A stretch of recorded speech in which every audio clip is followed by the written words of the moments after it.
we'd like to thank Intel for believing in us and supporting women in the gaming community. The new core and graphics architectures of the 11th gen Intel Core processors elevate laptop and desktop gaming performance for all types of gamers, from the overclockable K processor line for desktops to the U processor line with integrated graphics.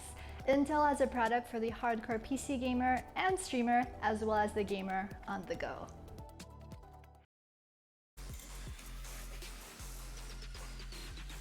Good morning. I was about to say good afternoon, but we're still 10 minutes away. So, ladies and gentlemen, welcome to the final day of VCT Game Changers Southeast Asia FSL Wildcard Playoffs, a tournament circuit that's dedicated to growing the competitive women's gaming scene here in the region. I am Tanya May, and I am joined here by the one person who I've influenced to watch Jujutsu Kaisen purely based on Viper's Ultimate because it's, domain expansion and all. It is none other than Kentrol. Hey, I'm Quack. Yes, I've watched Jujutsu Kaisen, and I'm proud to say that I'm now pretty much a fan. I mean, that ending song, it's my jam, man. You want to put your hair up and do a little dance. Yeah, oh yeah, JJK. we are definitely gonna be a little bit wild today because it is gonna be 3 teams fighting for 1 slot here at FSL Elite. So, Kentrol, before we jump into the games, right, I need to ask you a very, very important question. Okay. What is one of the most important aspects of Valorant?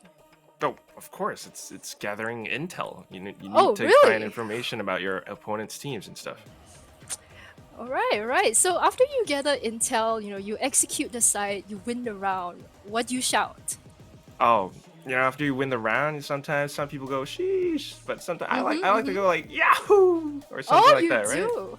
Yeah, I mean Yahoo's a great word, I and guess. After you shout, you shout Yahoo, you win the round. And what's the best thing that you can do for yourself? Teabag on your opponents. All right. So if you have a little bit more style and elegance besides teabagging, what would you like elegance. to do? Oh, you know what? You got this neat chair right here. You can just really? pull back and fully recline and lie down. This one? Yeah, like that one. Wait, did you just baited me into saying out our sponsors? Shouting out our sponsors. Yeah. Thank you so much to our sponsors, Intel, Yahoo, and Secret Lab.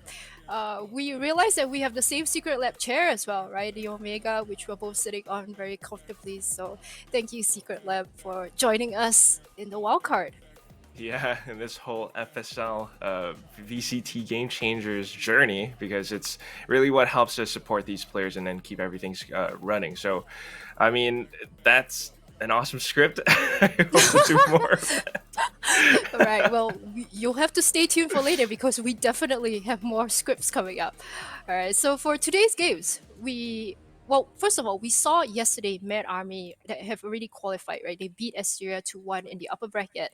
And today we have 2 final matches of FSL Wildcard. First of all, we're going to look at Lightality Estelle versus Chill Lang in a best of 3. And the winner is going to face Asteria to compete for the 2nd slot at FSL Elite.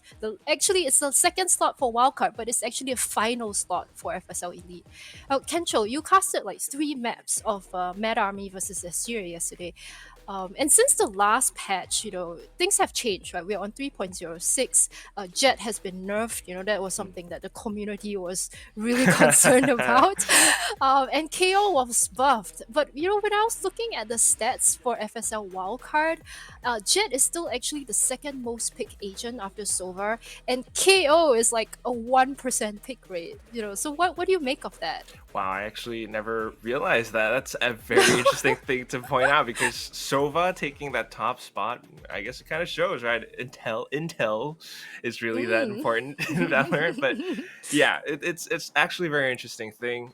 Jet, she's still that versatile just because she has the dash. Maybe instead of 3 cloud bursts, you have 2. It's still very useful. I mean, you can throw it down at your feet. It's like a smoke bomb, and somehow you get to stay obscured and maybe run away somewhere. At the same time, maybe her ultimate, Blade Storm kind of nerfed a little, but as long as you're still sharp, okay, a lot, right? Let's be fair, it is a lot.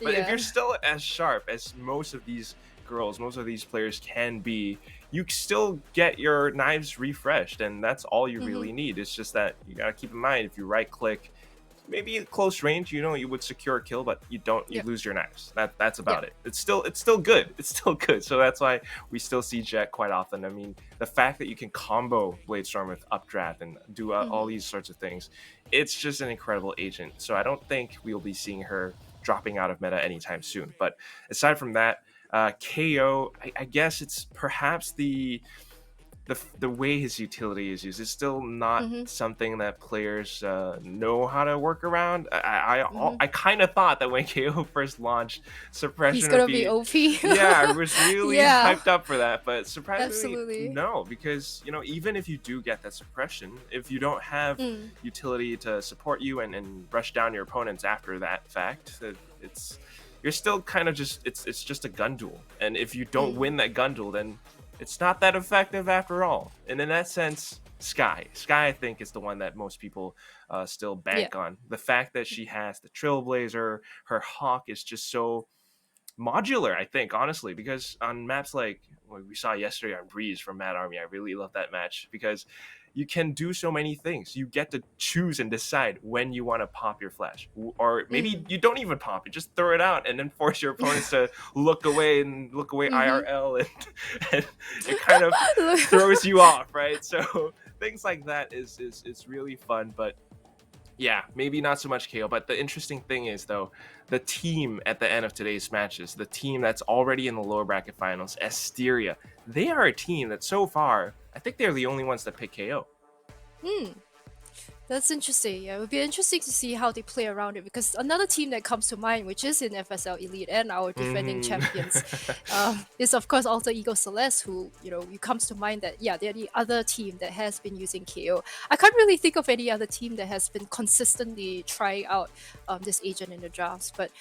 Before we jump into today's matches, right, we have to take a look at the format here Of because course. it's been a long ride, right, ever since all the FSL Opens and overtime and here at Wildcard.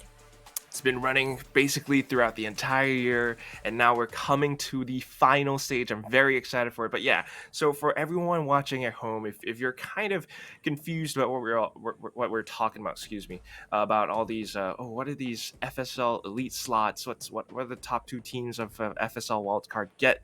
That's what it is today. So FSL Wildcard is basically kind of like the last chance qualifier for the teams Mm-hmm. to qualify for FSL Elite, which is the big end of year tournament for FSL, the FSL Valorant circuit. Of course, you got your prize pools. Wildcard still has a prize pool of $5,000, but what the teams really, really want, what the teams really covet for the end of the tournament, is that the top two, the ones who win in the upper bracket final, which was already Mad Army, and of course the ones at the end, the lower bracket finals, they get to qualify for FSL Elite, which has this big prize pool, $25,000, 25,000 big ones, and that's really what's at stake here. So already, these are the teams that have qualified. Of course, we have our reigning champions, Alter Ego Celeste, Tarathiel, who loves bunnies, and now the newly named Nigma Galaxy, also already qualified, Renatus White, Mad Army, who just qualified yesterday, very excited for that one because they picked Yoru, Ericat Aresta,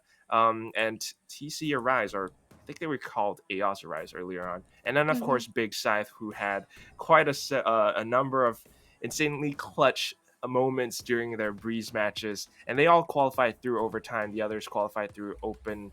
And, of course, Mad Army through wildcard. So the very last team that can qualify. There's only one more slot remaining, and that's what we're here to find out today. There's 3 teams left. Who's going to actually be able to get that spot in FSL Elite? And of course, here at the wild card, we still have a 5,000 in total. It's going to be broken down where the first and second place will get $1,200 USD, 800, 600, 500, and so on and so forth. So, still a pretty sizable, prize pool here for the teams to nab. Even if they don't qualify, they still get something. Mm. But of course, everyone is vying for that 25,000 USD prize pool at the end of FSL Elite. I mean, who can turn your eyes away from that? That's huge. Now, going into our first match of the day, it's going to be between Lightality Estelle versus Chill Lang. We have already seen these two teams. I think you have also seen Chill Lang and casted them yesterday. These are actually the first seeds from their groups who have dropped to the lower bracket, right? It's going to be a clash between Malaysia and Philippines. And Lightality Estelle here, if we look at the lineup, they have actually stuck together, right? This roster has been together since Open 1. And they've been gradually improving. So they haven't actually made it to the playoffs, but so far here at Wildcard, they finally did it, right? So it's a pretty big achievement for them. Really, really huge, massive improvement for all of these girls. The fact that they've stuck together really says something about their chemistry, because when you have a team that really, like, Valorant, it's not a game where, like, okay, you could just, I think most esports in general, honestly, you can't just pick obviously. star players from every team and then bunch them together and expect them to perform. No, you need your different players, like your ballerinos, to support you and really help you gel everything out together with a team, right? And I think sometimes their personalities come into play along with that fact. But aside from that, we also have another team, Chill Lang, which, according to Marquis, if I'm not wrong, we're gonna have to check this with our caster, our Filipino caster later, Gian, who's coming in.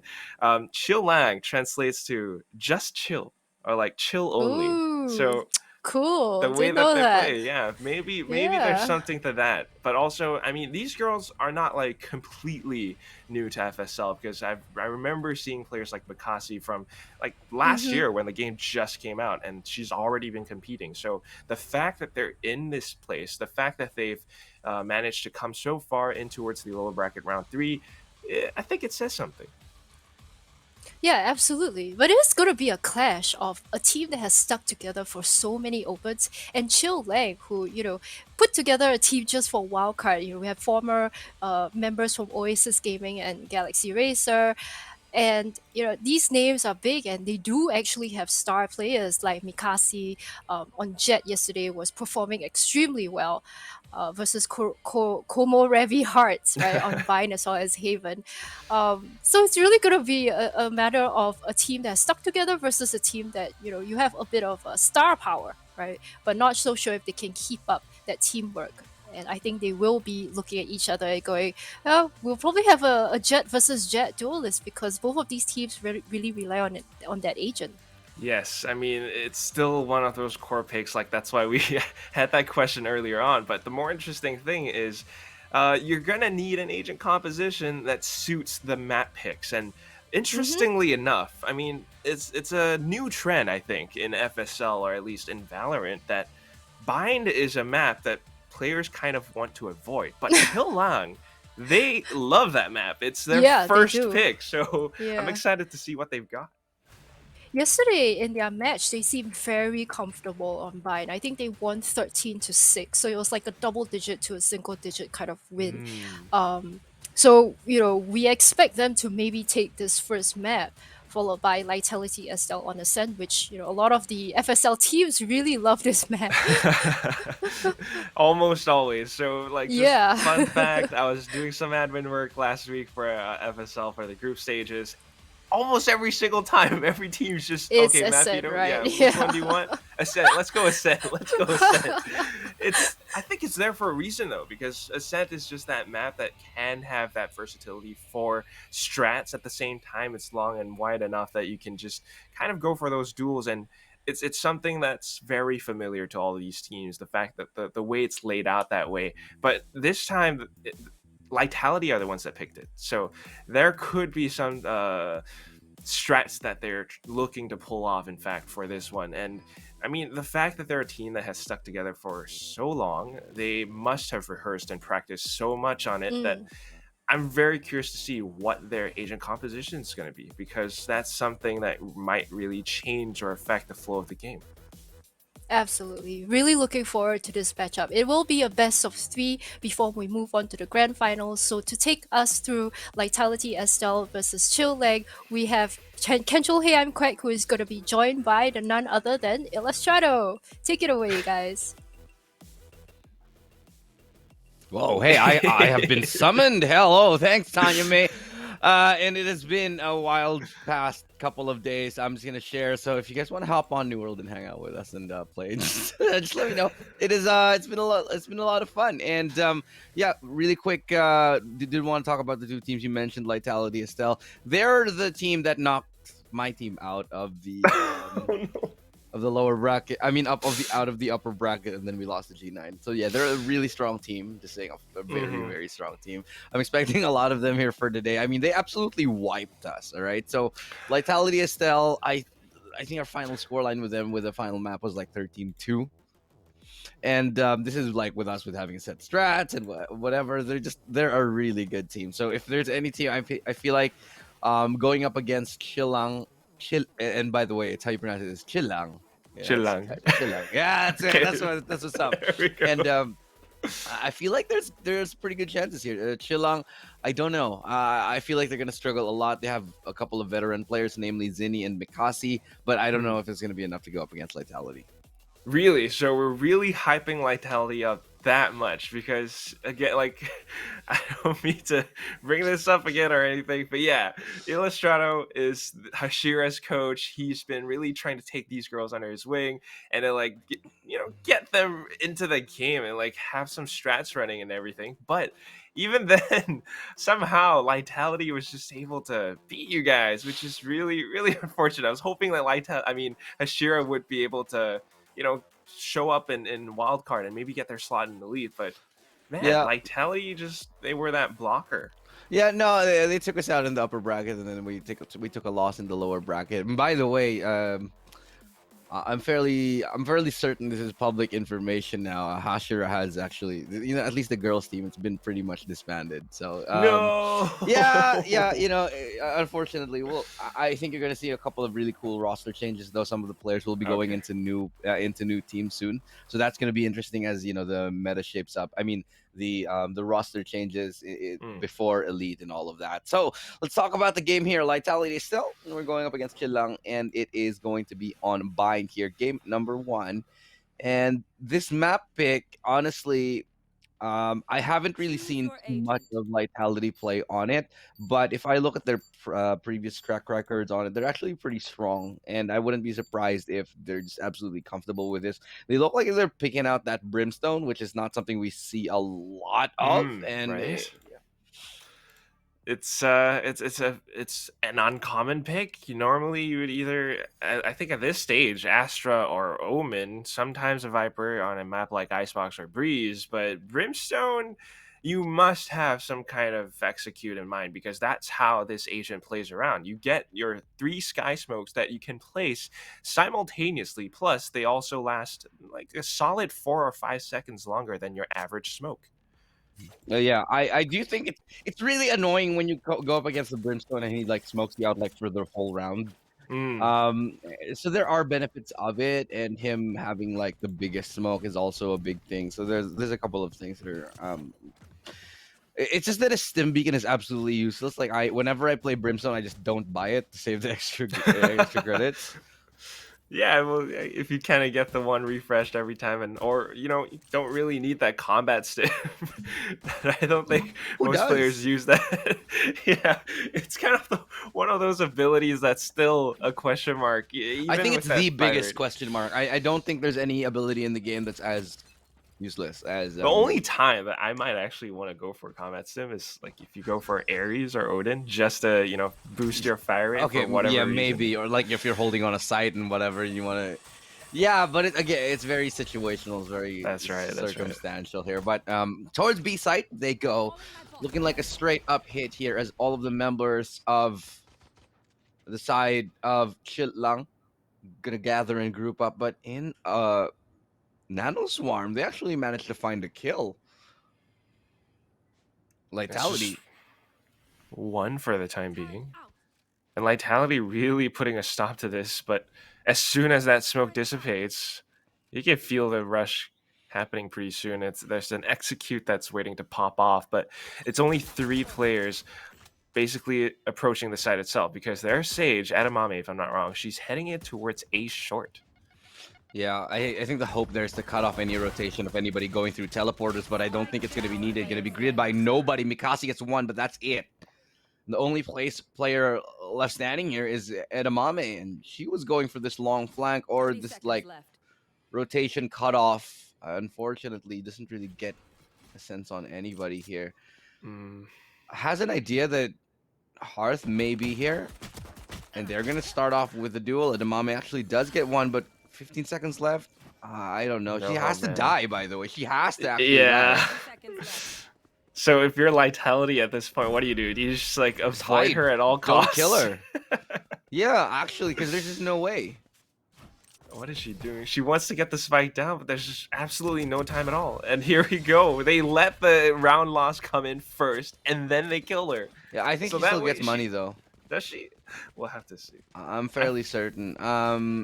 We'll have to check on the game. Yeah, she still Alright, got she money. does get it. Yeah, so I'm a little bit confused as to why they'd go for that. Why Dumpling would actually go for that kill? Because if she let her live, then she would have nothing in this round. No round loss bonus, absolutely no cash. But whatever it is, it still seems like the team of Chill Lang are just going to go for that little sheriff buy, Sashimi and Zini right now.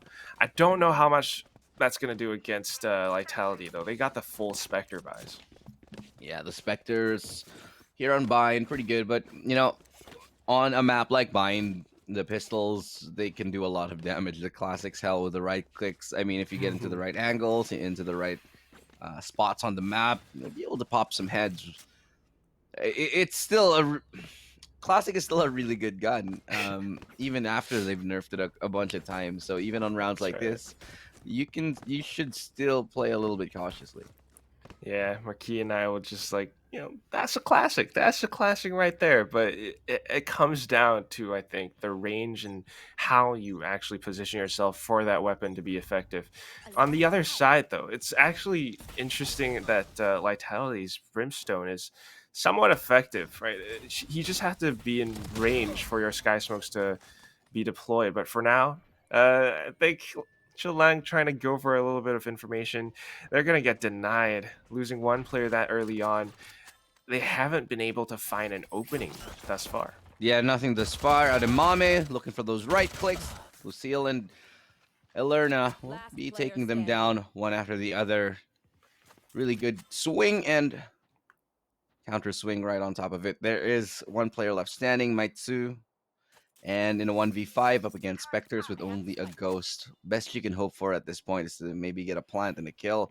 But I just do not see that happening. The crossfires are already set up right here by Lightality. I mean, even on the A side, you got two players that you just need to look out for. Maybe she gets Dumpling, but after that, it's not even going to happen. Dumpling's just that sharp, and that is why Lightality, they're this team to be feared. That is why you've been kind of hyping them up, and they're really showing that they're capable of it. I mean, both sides right now, their agent compositions are, I guess, somewhat standard. Interestingly enough, I haven't really noticed this until now. Chilang, they're going in with 2 Sentinels. You got the Cypher in Mikasi, and then you got Edamame as Sage. Do you think that that's a wise choice? Or Yeah, I think it's absolutely fine on the if you're starting on defense. It's a little bit interesting that you do it on when you're starting on attacking side, though. But it works out, I suppose, if you've got the strats prepared for it. It's not too bad on Bind because you need the Sage Wall towards the pushes anyway. But Dumpling with a big double. It's a couple of players right there. Metsu and Edamame, they go down. Those are 2 rifles away. Zinni getting a trade frag over there through mid. Now, what is interesting to me, and I do want to point this out, this flank that's coming in here. They got a double flank on the market side pushing in already. That's going to be 2 players that they have to watch out for. They might expect 1, but maybe not 2 here. And spam through the box. Zinni gets another. And that's going to leave them a little bit more time to go towards that side here. But still the flank coming in hot. They have to hold this site. And that's Lucille to find the kill on Mikasi. And the planter goes down to swing out as well. Right timing. Sashimi getting another. But that's going to be the round here. Lightality Estelle with a great flank and a great retake. just absolutely pristine. I mean, now they're winning this bonus round. They get the weapon upgrades as well.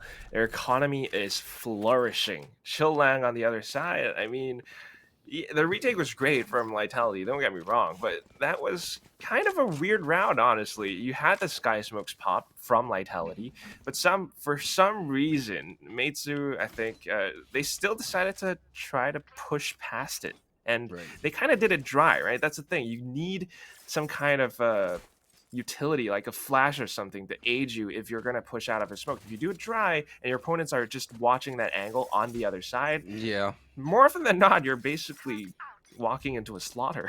I'm not even sure I saw a recon actually on top of it right there. Oh, nice shot right there. Sashimi. Damn. Okay. It is one. You needing to get quite a few more right here. And this angle, those guns can be very dangerous. The sheriff can still pop your head off clean. If you get a little bit too close for comfort, Hearth realizes this has to fall back. Now it's still a 4v5 though, and there is a lockdown for Lightality. I still favor their odds very much, but I think the rifle is going to be recovered, and indeed Mites is going to be picking it up. And with that rifle, she could do some damage, but taking a look at the minimap, it feels like what Chilang want to do is to make the hit on the B site. Where, I mean, taking a look at the numbers advantage right now, the fact that they only have 4 players left on Lightality's side, you gotta divide those forces by 2. If like 5 of Chillang's players just overwhelm the B side completely, they should be able to get this. Recon Dart coming in just to help them with a retake, but it's timed nicely alongside that paint shell just to force them back. The spike is going to go down here. Got a couple of players already pushing into elbow. Zinni with a nice shot onto Eterna. They still have a couple more players to deal with. Lucille, knowing how dangerous this angle is, there's actually 3 players stacked up here, and that's a triple swing. No chance in hell you're getting through. 2v3. Hearth hanging on to that Phantom will look to contest elbow. They know they need this map control, but they only have 1 player left. With that shot on the sheriff, Dumpling goes down. Now Hearth is the only one left here and can't even win that duel. Meitsu wins it, and that's going to be a very, very good eco round here for Chilang. And that's incredible stuff. I mean, to start things off, Sashimi with the Marshall outside of showers, and then that allowed them to pick up the weapon. Aside from that, maybe a little bit of a lack of adjustment from Lightality. They still had 2 players on each side anchoring down, and they kind of gave up a lot of space on the B side, right? No smokes, no utility or anything into its hookah or octagon even. They just stood towards the back of their spawn, and that allowed for Chilang to walk in. And once they had that, they set up for those perfect angles. So coming into this round, I think Lightality need a little bit more aggression, right? Yeah, I agree with you there.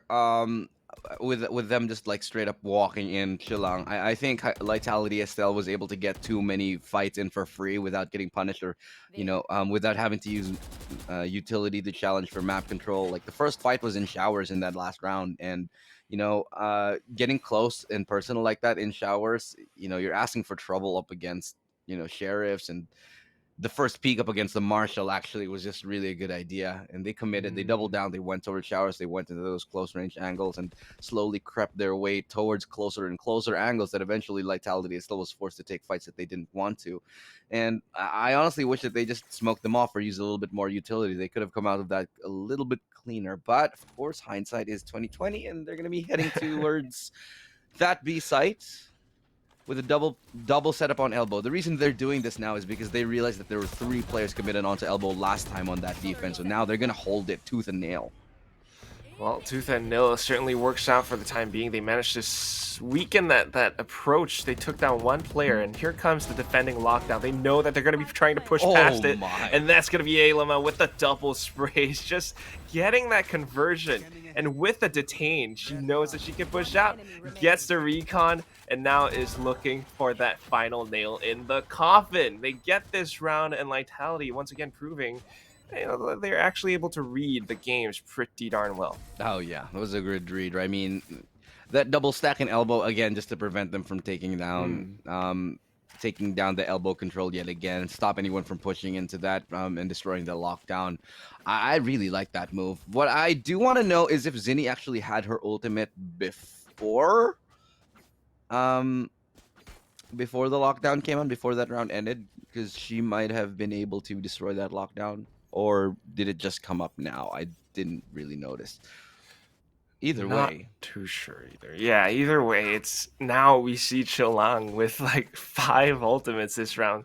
Surely they make use of that somehow. I mean, 5 ultimates. It's not, again, this game. It's not like Overwatch or anything where like you Oh yeah, stack you five don't ultimates coordinate and every. you win a round.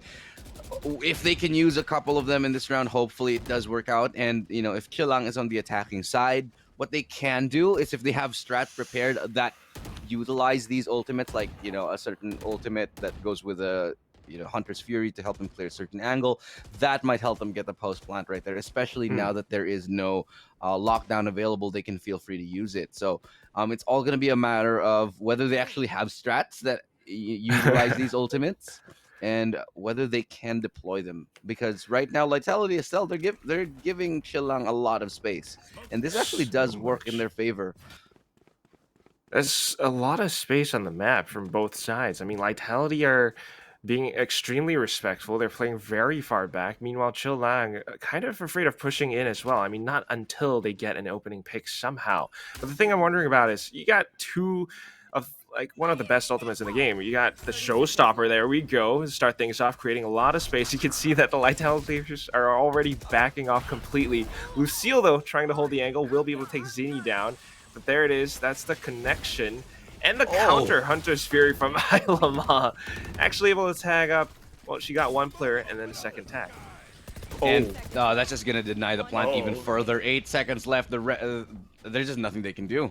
4 seconds in, and that's going to be the round here. Perfectly played by Lightality Estelle. That's one way of chaining your ulti so that they never get the round off. That is just The timing of it, too. clinical from Lightality. One ultimate, Hunter's Fury first, and No, then the orbital Showstopper strike. first. Right? Showstopper from Chilang. Well, different team. Right, but, it's that catalyst to start things off. They wanted to go in, but I was thinking like they could have had some kind of execute, right? Chilang, if they had the Showstopper plus Zinni somewhere towards the back, Hunter's Fury to maybe cut off some rotations or just Right. block off some areas, and then they might have better control. But then again, that's kind of what Lightality's playing for. That's why they're playing so far back. They've got the Hunter's Fury, they've got the Orbital Strike. They're playing retakes right now. They are, and Lightality, Estelle, they're just so good at playing those retake games. They just realized that I think they've actually read the B take. Oh no, you get stuck on your teammate. Yeah, so I really think Lightality has a good read on the B take of Chilang. It's pretty telegraphed if you ask me. Now they're just gonna try to get spamming through it as the site is now under their control. But again, Lightality Estelle, they're happy to play retake. They don't care. They're gonna go and give up the site. They have so much utility to do it. But can they hold the site up against Chilang, who still has 3 ultimates up? They find 1 kill. Hearth is good for 1. The flash coming through, blinding up Zinni. Edamame with a follow-up. So does Sashimi get 1. And Mikasi's right there to follow up with another 2v2. Res available, but can they do it? No bodies nearby, and so it has to be a straight-up 2v2 here. Literally nobody. And plus the Sky Smoke, you can see she's inching up towards them. Dumpling is in a prime position to just absolutely spray them down, and they just don't have a beat on where the spike is. Dumpling gets the double to finish things off as well. This is absolutely devastating for the Chilang girls right now. That's heartbreaking. I mean, I think Edamame was jump spotting, trying to see around the corner, but no chance. They just couldn't get, yeah, and it was very risky to play. It's very risky to play double B long, especially if there's a Brimstone on the other team. I always say this to any team I'm coaching is like, okay, if you're playing retake, don't play like a long angle, or a far away from site. If you know that if there's still a smoker on the other side, at least have one on site. Like unless you have Hunter's Fury or something, right? Or like a Sova, yeah, but Sova was dead. Or the Cypher Cam, even a Cypher Cam just to help spot the bomb would have helped a lot, but it's not happening. That's the thing. So it's really putting question marks in my mind. Why are Chilang playing this way? Zini has had the Hunter Sphere for like the past 3 rounds now, but she hasn't used it yet. And here we go. They're trying to make an A hit this time, but just rushing in blind. Dumpling right on the other side will be able to secure the kill. Combat Stim gets dropped, and now the Incendiary pop just to block them off. They will not be able to push in towards U-Haul. Yeah, this is again another instance of them knowing what map control to just give and what map to take here on Lightality. Estelle, good shot. Mikasi has managed to creep up all the way towards triple. Eventually, BL able to get a couple of really good kills, and that's going to be the final kill from Dumpling in the round. 7-1. Lightality, Estelle, they are dominant. And I said this earlier. One of the reasons why I think Lightality Estelle is really a favorite in this one is just because we used to watch Lightality Estelle a lot over the past year and the past opens, and I think this is the cleanest I think I've ever seen them. Especially when we played them in the last tournament round, they just have so much cleaner retakes, so much better reads. It's like they're a whole different team, and the amount of growth that they've shown in the past couple of months here has just been phenomenal. And Chilang, obviously they're struggling to keep up with it. And look at that, the spray down all the way from mid. From that angle, yo. Yeah, that's a rough one to deal with. I mean, it kind of hurts your mentality if you're on the other side. You're left wondering what hit you, and you're not sure how you want to approach anymore. And that's why you're seeing the Chilang players still hiding on the other side. The res might be able to come in, and there we go. But is it going to be enough though? You're still left with you're going up against a full force team. Like, they're extremely healthy right now. I don't know. It's tough. That res will give them a chance in this round, because after that double kill, like, it was pretty much in the books. But they still have a chance here towards B. Lucille, they know where she is. They're just gonna molly her out in a couple of seconds here. That's a beautiful showstopper. No! Stop the advance. Lucille gets a double from this angle. They know where she is. She doesn't care. She'll hold down the line, and that's exactly what she does. Oh! And my God, just the defensive holds here from Lightality are just impossible to break through. It's an iron door that they are currently banging their heads on here, Chilang. And there's just no way that they can find a way in. The only round that they've won was, I wouldn't say a fluke, but it was thrifty. It was a thrifty round. It's the only round that they've won. This is so strange because they win a thrifty round. I mean, they show that they are fully capable of taking fights against Lightality. It's just that when it comes down to approaching the sites, unless they somehow they manage to get space, or if Lightality gifts them space, they can't find a way past that iron door like you so aptly described. And here we go. This time, 3 players stacked up on A. That is a really, really strong door. But finally, Zini with the Hunter Sphere might just be able to open things up. But the team, they're still at the back. And I don't know how this is going to play out after this Sky Smoke drops. Yeah, I don't know, man. The Brim Smoke, Ooh, and the Incendiary. Just to force them back, it's going to make them rotate all the way towards B. Fortunately, they have a modicum of control here towards that B long angle.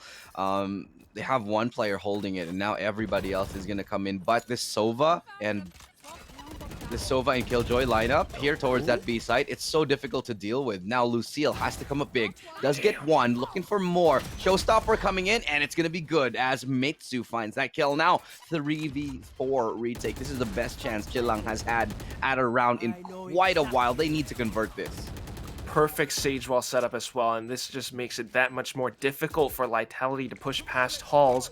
They're going in with a run it back though, and if she's actually able to get a couple kills, that might be big value, but a little bit of a whiffed, scuffed curveball. She's gonna run out of time, and now the respawn goes back in. They've already got her number. Meitsu with the Quadra at this point. Hearth, though, all the way from Octagon, is able to do a little bit of damage. They're just trying to force her back and buy extra time now. She's got one blast pack to work with. Might be able to rush on this side, but that's way too risky. And there's the ace. Meitsu just hunting her down. The headshot to finish things off. Okay, that's a great round here from Chilang, but it's off the back of an ace for Meitsu. This gives him a chance back into the game. So when one of your best players gets like an ace, that's certainly one Confidence. way to motivate your team and like emblazon them into the upcoming ones. If they can find an 8-4, if they can find 2 more rounds in a row, Chilang, they do have a chance if they can get those last 2 rounds. But if it ends up in a 9-3, hell, God forbid if it ends up in a 10-2, then it's a little bit too shady here. Way too steep to climb back from that. So hopefully it is going to end at 9-3, maybe an 8-4. That's the best that they can hope for, but it's not easy at all. Still, though, the B side has seemed to be. It seems like it's the weaker one because the setup from Lightality has been the exact same. It's always Lucille plus Alama on this side, and they're sometimes holding it from the back of 2. Sometimes Yeah. they're holding it from elbow, and that's the thing that they got to work with, right? It kind of gives Chilang a lot of space as well. So right now, Paint Shell's in. Meitsu again with the same double blast pack onto site. They managed to secure it. The only thing that they got to watch out for is elbow. Oh no, There you this go. time there's only one player there. No, make that 2, but Zinni gets both, and including the lockdown. Fantastic take onto the site. This time they win their duels, and that's what happens when you get the confidence. That's what happens when you start hitting your shots. Now, 3v5, still a lot of money on Lightality Estelle, so they're going to be trying for this retake. Mikasi makes short work of everybody remaining, including Edamame and Sashimi, who gets the 2 last kills. 8-3, and this could just be a salvageable half here by Chilang. The economy is still good on Lightality. That's why they tried. And still, if they win this round and if Chilang wins this round and the pistol in the upcoming one, again, it's still a chance. It could be an 8-6. Very, very possible. But then again, this is where I think Lightality Estelle, they might want to make some changes. And that's kind of what we're seeing on the mini-map. Hearth headed towards the B side to kind of bolster their defenses on that spot. Meanwhile, Chilang, they've recognized that B seems to be weaker for now, but will they anticipate an extra player on the side itself? Wait, where are they going? Where's Hearth going? No, come back, don't leave B. It's a little bit of a juke, but in the end, she's still going to be hanging around right there. So the B hit works for Chilang. That's where they have found all of their success, actually. And so they're going to just try to recreate that for the very last round of the half. It will be given up. This time, the Hunter's Fury is available for Lightality, so they will be using it to stave off any pushes coming in towards B, or to try to get the planter just to help with that retake a little bit more. But it's actually going to be a fake. And they are not going to be Ooh. committing here towards that B side. The teleport play could come in. No, they're not going to go for the teleport. Instead, they're just going to be walking around it. Skulking around in towards market, past market, in towards A short, where the Brimstone player will be hiding. Of course, Dumpling kind of has an inkling of where they might be. Sky Smoke's popped, and if she has the perfect angle, if BL from the other side of A has that same angle, she might be able to stop this, but Blast Pack's in, and now Dumpling has to back all the way off. But BL's still good for 1, though. That's quite impactful. Meitsu will be able to take Dumpling down, and they might be able to get the side off at this. Hunter's Fury popped a little bit too early, I think. Spike will still get planted in a few seconds, and oh, it actually got denied! Pain Shell was huge, but Meitsu is even bigger. 3 kills for her. Work in the back lines. Finally shut down, but now it's a 1v2. BL perfectly flashed off as well. They know she's in shower. So this crossfire is set up just to try to get her away. Has to reposition because of that Molotov. Edamame gets out. Is a little bit singed, but not burned here, as it's going to be a great swing out from Sashimi to take this game into an 8-4 halftime score. It's been made a competition here by Chilang. That was so close, almost mission impossible for them to just get that spike down. So much utility from Lightality Estelle just made it such a difficult task for them to even get it planted. But you're seeing this kind of ebb and flow, the push and pull of strategies from the two teams. It's kind of like the tug of war game from Squid Game.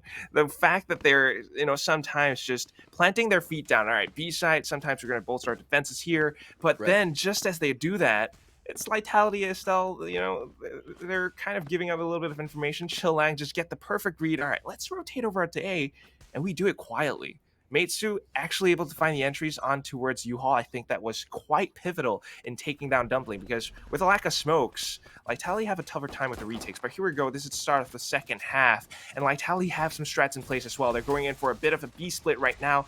Some resistance, but the calls are being made. Rotations coming out from Chilang. Yeah, they do manage to work their way towards that side. Lightality, they have that B side here. The swing out from Zinni, nicely timed here, working her way around the corner. Does actually get one. Desperately trying to find another, but it's Edamame with two. Working that classic, and she gets a massive double here.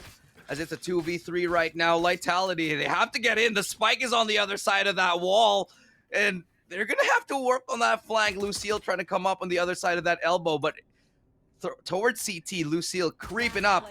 Doesn't get the kill. It's Meitsu yet again here, and it's a 3v1 now. Sashimi to close it up, and what a hold. What a hold right there from Chillong to come back, and so now 8-6 looking very, very likely here.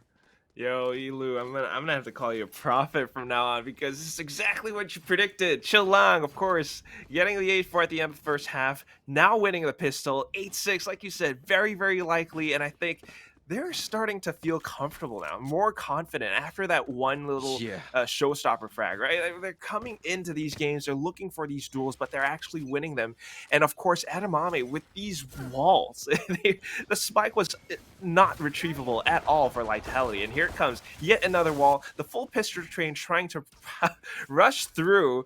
It's gonna get stopped by the paint shells, and right now, if they continue pressing W to go past that wall, they're going to be met with so much gunfire. Edamame doing so much damage as well. Sashimi with the Spectre spray to end things off. It's a flawless win for Chillong. And you predicted this fully right, my friend. 8-6. This is where it gets scary for Lightality. Like, here's the thing with Chillong. They're a relatively newly formed team, right? You've got a couple of members. I mean, Zinni still has her Oasis tag on, dude. And, like, there's still a couple of new players here. Mikasi hasn't been on the squad for very long either, which is why I said, okay, Lightality, they're in favor here. But knowing these players, they're so individually gifted, because you look at them. Meitsu, ridiculous player. Zinni, actually everyone here has just that individual skill, and when you give them that confidence, that momentum to hit their shots, this is what you get. You get steamrolled. And I think this has been, how many rounds in a row that 5 rounds in a row that they have now picked up, and it doesn't look like they're stopping at all here. B side now in contention. Mikasi gets sprayed through. She does get spotted out, can't reposition. Zinni goes low, so this is a really good round here for Lightality. Estelle, they've already managed to find the spike and a kill, so can they get the round? That's what's important. This is still the bonus round, so remember, any kill that Chillong can get is going to be a big boost towards their economy. Flash ready in the waiting here for Sashimi, but it doesn't look like they're going to start the retake just yet. Okay, Dark Carver's in towards Octagon. They want to set this up perfectly, but it's going to be tough with the current weaponry. Just simultaneous kills all throughout the board with the Phantoms. Lightality Estelle, they kick the doors down and they make this site their home. This was their chance, right, to turn things around, to put a stop to Chillong's momentum. But still, I want to believe, because these girls still have enough economy to buy back in the next round. Oh, yeah. Not literally buy back, though. That's a different game. But they do have the ability to rebuy another set of weapons here. Is 9-6 is our scoreline. This is really what Lightality Estelle needed. They needed a breath. They needed that bonus round win. But it's an interesting little wall here. Edamame trying to get one off guard. Does not find anybody for now, though. But they will spot out a couple players here towards long. Oh my god, slow orb, perfectly trapped Stumpling. If I were on that slow orb, I'd be shaking, because I know there could be a swing out right on top of that. But we don't see her shaking. She's got her teammates right behind her watching it. The curveball does come in, but Mikasi just defending this one spot with her Phantom alone. She gets 2 headshots with the spray down, and then immediately backs up. Of course, her teammate Edamame there to heal and top her off. B-side is no longer the answer, but Heart just gets shut down past market as well. What are you going to do at this point if you're in the shoes of Lightality? Save. You won the previous round, but they do not have enough to buy in the next one. They could win this round if they get even just 2 kills. If they can get a clean entry onto the B site, maybe take one down with them and then go for a 2v3 post plant, it's possible. But they need to get one, and they need to get it within the next 5 seconds, 6 seconds max, because right now it's not looking very pretty. Even if they do get the spike plant, that's it. Mikasi's just too good right here. Gets tagged out, gets spotted, nice swing out as well. And Amame once more, 9-7. And, you know, like I said, man, Chilang, they're starting to hit their shots. It's getting very scary if you're Lightality, Estelle, and they're scratching their heads. How do we deal with these guys? They're hitting everything.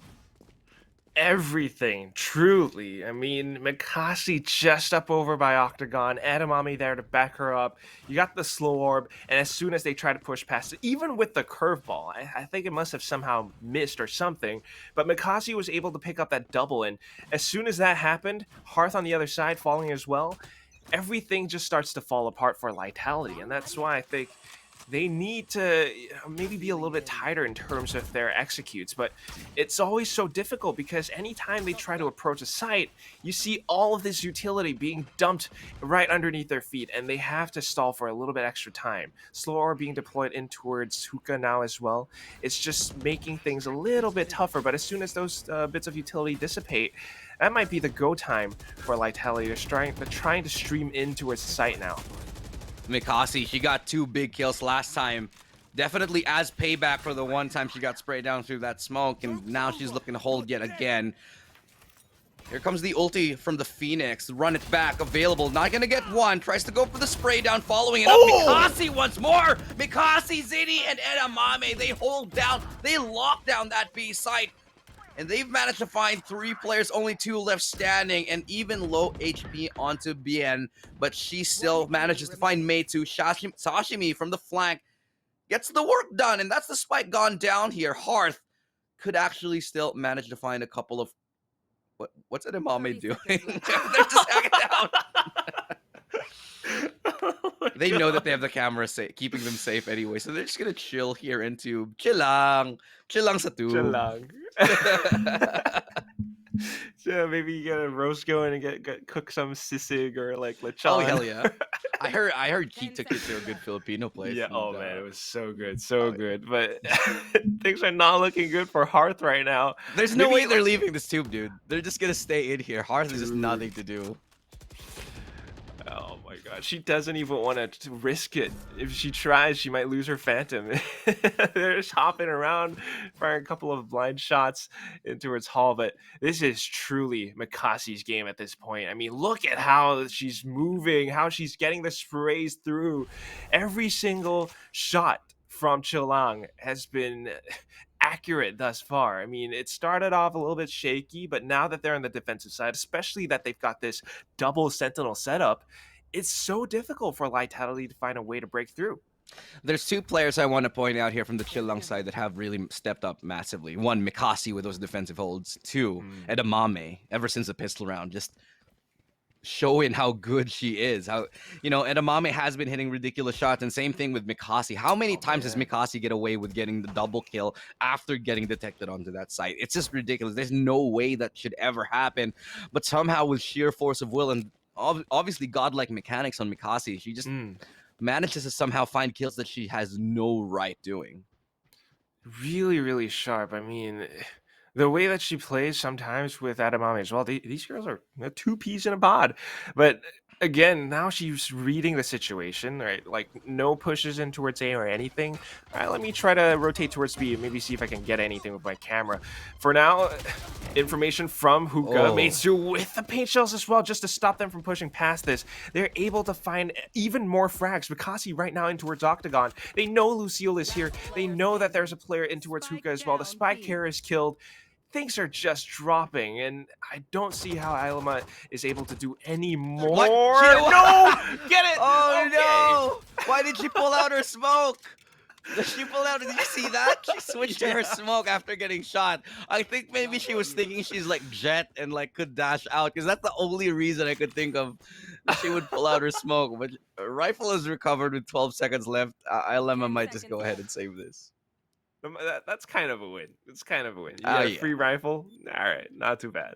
But still, it's a little bit of weird little bizarre. Happening. Actually, I have no idea why she would be pulling out her smoke when she's alone on the site and the spike is actually whatever. You know, 9-9. 9-9. 9-9. Let's go. Cool. No doubt. All right. Let's see what Lightality has right now, because they've got the full balance. They got that free, Sashimi's just being nice, donating a free Phantom for them. Maybe they can make some magic work with that, because right now the score is completely tied up. Right. Just, again, a massive comeback from Chilang, and not a comeback I thought would be possible, especially not on Bind. But I really think that Chilang takes this map for one reason alone. First of all, Mikasi's insane, and they have 2 Sentinels to actually hold the sites on the defensive side. Lightality is still, they can't get a word in. They can't get a foot in the door onto any side. And every time they do get one, the retake is just so immediate. And, it's just that killer instinct that we're seeing from Chilang here that we're not getting from Lightality Estelle. Lightality, they're playing slow, they're pushing, they're getting a little map control, but they cannot find that little edge to pull the trigger and win the rounds. Yeah, not yet, but now it seems like they're setting up for this A hit. Could be a full-on execute. You've got Hearth, you've got BL, and she needs to land her curveballs in order to win these duels effectively. The Cyber Cages are already up, so it's looking a little bit labored right now. Run it back already denied by Sashimi, and no, too late. She doesn't make it away. Aylama still able to nail her down with that Hunter's Fury. The wall and the slow orbs are down though. Edamame doing such a good job of stalling and slowing them down that they have no choice but to back up. Mikasi getting yet another frag, and then the res comes in. You got 3 players remaining. How are you gonna hit a side at this point? Look at where Mikasi's gotten into, all the way into teleporter here. And if they do go towards B, it might just bite them in the back. Chilang, Edamame yet again finding the late rotate onto BL. Spike is towards A though. 12 seconds left. They will have to plant. It's a massive fake here. Dumpling getting 1, getting 2. It just might buy enough time for this plant to go off, but it's all going to be in the hands of one person. That's Ilema here. Now she knows that there is one person waiting for the time for that rotate, and it's going to come in. Dumpling, they've made this around 2v3 right now, coming from the flank, clearing out the back. The fuse coming in, Sashimi getting 1. The trade-off is available, but the double is right around the corner as well. Edamame getting that last kill, and suddenly Chilang from an 8-1 have turned this into a 10-9 in their favor. And Quack, I do have to point out what happened in that last round. I think it was a big mistake from Lightality to actually rotate towards B when they had the lockdown ready and waiting, when they had, bodies going in. And especially, knowing that Chilang has a res in their team, they let Chilang go for that res, and suddenly the round was on its head. It was...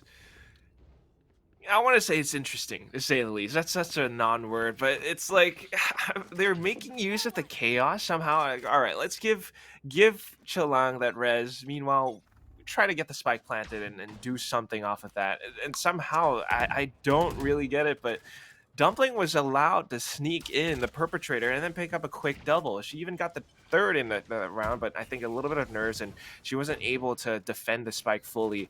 So it's Lightality, and their execute's honestly looking kind of weak right now. They're not able, like you said, to get their foot past this door, and Chilang are just doing such a damn good job. Sashimi now. Zini through the Cyber Cage. Mikasi good for 1 as well. They're able to make the trades happen. And as soon as Dumpling drops out, Aylama tries to follow through.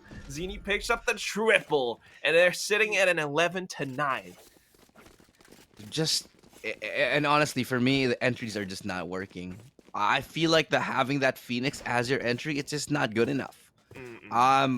And sure, there's a couple of rounds when you have Hearth entering, but if I'm being honest, Hearth is just not hitting enough shots with those entries. Chilang are getting 2 kills every time somebody pushes onto a site before somebody is traded. And on that defensive side, and on the attacking side, you need to do better than that. It needs to be a 1-for-1 exchange, not a 2-for-1. Otherwise, the chances of losing the round are just, growing way too large. And that's exactly what we're seeing. Lightality Estelle, they can't get a good start off.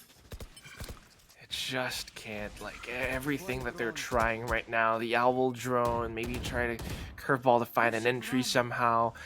There's so many different traps and things on place on site that they just haven't been able to make their way through yet. But this just might give them the opening that they're looking for. Showstopper in, and she has to know that they're somewhere into its elbow. Will connect onto Zini, and that leaves Mikasi alone and detained. All that's left to do now is to read her the Miranda rights and take her down. Plus Dumpling with the off angle up over by Hookah. This is starting to look like Lightality's round. They got the spike down and everything is in place. Angles being watched as well. 2 more players remaining and they will be able to finish them off. Lightality, all right, they managed to win enough rounds at the end of the first half. They still can come back into the game. Double digits in both teams now, and we're getting closer and closer to that event horizon of this game that we're seeing here. 10 to 11, one team just at the brink of match point here, the other a couple rounds away from it. And Orbital Strike is ready. They might just straight up use it towards that Hookah position, knowing that someone likes to play close, but Edamame is just going to wall them off. If she can wall them off, that would be huge. You can put a stop to this. They know that she's somewhere towards this spot. Oh no. They give it up completely, so that gives just so much information that there's no one towards B, and this could allow them for a quick flank, and in fact, it is what they're going to go for. Edamame. And everybody else is just going to rotate. So this is a great move here by Chilang.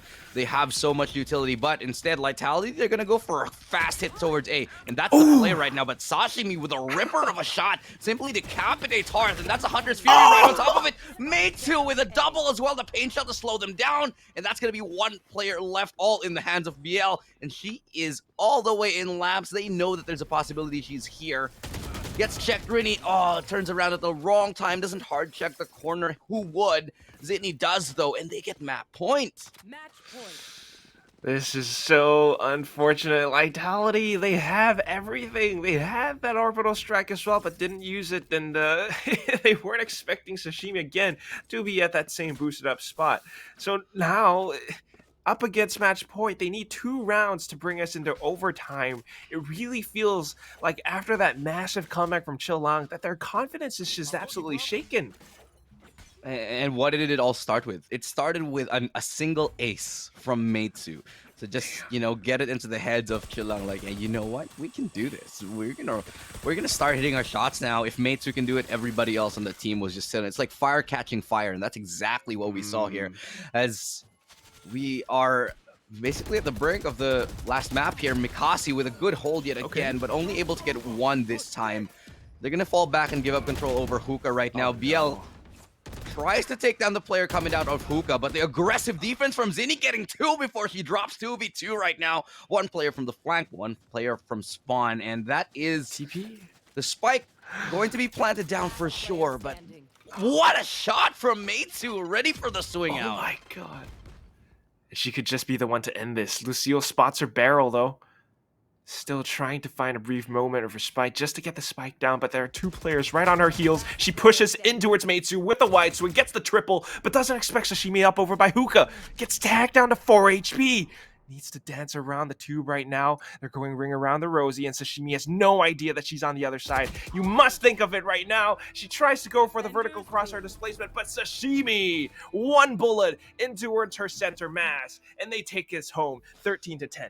Yeah, not enough HP to make that play work, but still a good idea to go up and look for that headshot angle. Just swings a little bit too wide at the end of it, but still, what a game. Great plays here all across the board. Chilang, they take the first game in a massive comeback. A reminder, the score was 8-1, and somehow they dig themselves out of the trenches and into the path of victory here. As Lightality Estelle, they're left rocked, wondering, where did we start going wrong in this game? And this is something that, after a comeback like that, first of all, of course, Chilang, just massive props. They must be shouting Yahoo and just celebrating, right? But Lightality, they cannot afford to let themselves get too shaken, right? They cannot tilt at this point because there are still 2 more maps to go for. In fact, I think you need to kind of just sit back and really take a look at what just happened. Think about why your executes on the attacking side weren't as effective. And I think part of that reason, and I hate to call anyone out, but Biel's plays as Phoenix, she wasn't able to be that catalyst that she wanted to be. The run it backs every time again she goes in, it just completely gets shut down. And because of that, I don't think you even get that much info. There's not much value out of that ultimate. Honestly, I think just to double down on that, I do think the duelists were struggling from Lightality. Hearth is at 9 and 17, and that's not. Oof. And sure, she's a duelist. Her job is to go and get those entries in, but you want those 1-for-1s. And then they weren't coming. The trades just weren't happening. And every single time that we saw Hearth go in, it was either a quick death and some info to her team, but never really the opening kill. If you look at the first bloods right now, she's only gotten 2. Mates has found 4 on her side, and Mikasi as the Sentinels found 3. So if you're sitting below on first bloods, if you're sitting below the enemy Sentinel, you know something's wrong. Yeah, and that's the question that they need to ask themselves. Like, what's going wrong? How do we fix this? And hopefully they do that just in time for the next map, because the next map is their map pick after all. It's going to be Ascent, and we have, of course, Chillong picking the defensive side. Meanwhile, Lightality will be starting on the attack. Maybe, I don't know, something to do with agent compositions. Maybe it's just nerves or something, whatever it is. It could be just the fact that it's morning, right? You're gonna get a cup of coffee in yourself, but whatever it is, they need to figure that out. Whose map pick was this again? Chillong. Chillong, yeah, I'm not surprised. Okay, first of all, I don't think I've ever seen Lightality, even in scrims. I think I barely see them play on Bind. And so this was an outcome that I'm not really entirely surprised about. I'm very surprised at how close it was, though, and how good of a match that we just saw. But I think in the next one, Lightality Estelle definitely will pull back and do a little bit better if they can reset that mental, getting come back from an 8-1. So I do think we do have a little bit of a intermission, a little bit of a break before we go into game number 2. So yeah, we will take that breather. Once we do return, it's gonna be game number 2 here. Will there be a comeback for the side of Lightality still, or will we be seeing a 2-0 for Chillong's favor? That's gonna be answered once we return from this. Don't go anywhere. Valorant Game Changers will be back.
Chill Lang taking a very, very dominant victory in the very last half of that. They started off a little bit sketchy and taking an 8-1 score lineup against Lightality Estelle, but Lightality was able to come and start strong, but eventually lose that tempo that they did build up. I'm Illustrato. Joining me on this panel is Quack. And, what a comeback we just saw. Game number 2 is coming on in. And I think at this point, Quack, we can both agree that we have just absolutely no idea what the hell's going to happen next. Have to agree, just zero clue, because the first game was already so, I don't want to say chaotic, but you see the comeback from Chillong, and it just shows that they are just this incredible team. Even after we hyped Lightality up so much, they seem like they're really strong. They have kind of plans in mind, going for Brimstone of all agents, of course, but coming into the attacking side, somehow they just started to fall apart. So even though the next map is their map pick, it's going to be Ascent. I don't know how well they're going to perform, because just taking a look at the previous bracket so far, Chillong have played on Ascent as well, and they have won quite well on this map. They played against a team known as Ravens, which they're a Thai squad consisting of some of the ex-Magnifique, ex-Kid My Orc players, some familiar names in FSL. I don't know, Zengi, Zaleen, Jane Carolina. Some of the viewers might recognize those names, but Chillong took that game to overtime, and they won 20-18. Can you imagine the stamina you need just to continue to win a game when How it many goes overtimes is that? I don't even know, man. 20-18. Again, that could be a record, because the longest game I've ever casted in my life, and I've said this quite a bit, was on FSL, and this was an 8 overtime. And guess what map it was on? Ascent. Ascent, of course. So maybe that was more. Who knows? That could be the new record here at FSL. We'll do the numbers in just a second. But again, any expectations, Quack, here for Ascent? Personally, I've seen how Lightality play on Ascent. They're very good, and they're very, I'd say, coordinated and very condensed, and they know how to play trades real quick. I think it's a lot better than what we've seen on Bind. So I'm expecting a little bit of a better result here for Lightality. I want to believe too. I want to expect that better result. I want to think that they can take this map in a swift fashion, of course, up against Chillong. But again, it comes down to, I think, the players' performances, because we saw that on Bind, the duelists just weren't really performing to their usual standard. And I think maybe it's just a little bit of an off game, just for that first one. But now that they're warmed up, surely that they'll perform better, because if they don't, then I just don't see it turning any other way. Chillong, they're no slouches. Even if the map is going to be Ascent, even if it is Lightality's map pick, I think that Chillong has what it takes to, if not, at the very least, push this game to the closest possible result, to like 13-11, 13-9, 13-10, maybe even overtime. Taking a look at their agent compositions, though, it's kind of the standard thing that we expect, right? Lightality, they love to go for that same good old double duelist standard pick. But the interesting thing is Bielorino, she's almost always a Phoenix. Sometimes Reina, but still Phoenix more often than not. I think that actually could do a little bit more damage than good, honestly. The Phoenix is a great agent conditionally. I love the Phoenix on Haven. I think Phoenix is going to be great on Fracture. In certain maps, I think Bind, Ascent is all right. So it works out for them. But I do think that the Phoenix is very, very situational as well. Coming into this one, again, if I may pose a win condition for Lightality, I really think the number one thing is that they got to get the entries on their attacking side. That was the main problem. It just wasn't what we saw. Let's take a look at the agent select if we're going to see a little bit of a different composition here. But, I'm hoping that we see a little bit more of those entries, because last time in the last game, it was all about Mikasi and just holding down that site as the Cypher. We might see Mikasi, however, on the Jet this time. Maybe that could be very interesting, and she has proven that she's that sharp. She's able to pull it off. But interestingly enough, but Chillong going for a little bit of a substitute player, Lexi or Lexandra coming in instead of Edamame, so that could be a change somewhat. But at the same time, Lightality, there we're seeing it. We're seeing Hearth on the Jet, BL still on the Phoenix. They really need to be able to nail down their entries, because if not, this just again, I have to say, probably Chillang's game. And plus, they're starting out on attack. Yeah, starting out on attack is definitely where you want to be here if you're at the Chillang side. It's the round that it's the side that you won the last game on. It's the side where you really can sort of play at your own pace, try to figure out the defensive strats. Oh, sorry, no, Chillang starting on the defense. My bad. I totally read wrong. Okay, yeah. So this is good for Lightality, because now that now Lightality can start and run their strats the way that they want. If they have special strats on the attacking side, they can start off with those plays. If they have a pistol strat, they're going to start with that. So hopefully we will see a lot more prepared strats from Lightality. Estelle, again, this is the same basic agent composition that they've had pretty much for every game of Ascent that they've run. And I don't know, like, it comes down to the entries again. Like, I hate to repeat points, but that's really what it comes down to. If they can actually perhaps find an entry towards A or B, come in with the flashes and actually find the opening picks, then it would be their game. But seeing how Chillang has already set this up, especially with 3 stack towards the B site, you got the Sova who can get information. At the same time, you've got all that Killjoy utility set up. It's not going to be an easy feat at all for Lightality ahead of them. Yeah, definitely not. On a map like this, man, just all bets are off, man, and all cards are on the table. Like, it's very difficult to predict an outcome. I think some of the craziest matches in Valorant history have been on Ascent, simply by the nature of the map. Like, even in VCT, SEA, or actually even the local VCT, it's always Ascent where ridiculous things happen. This is where Team Secret, aka Bren, got stomped by Paper Rex, and the next time Bren stomped Paper Rex? Stomped them. It's just like, you just don't know what you get. It's a mixed bag. Freaking sometimes you get a 3-0, sometimes you don't. I don't know.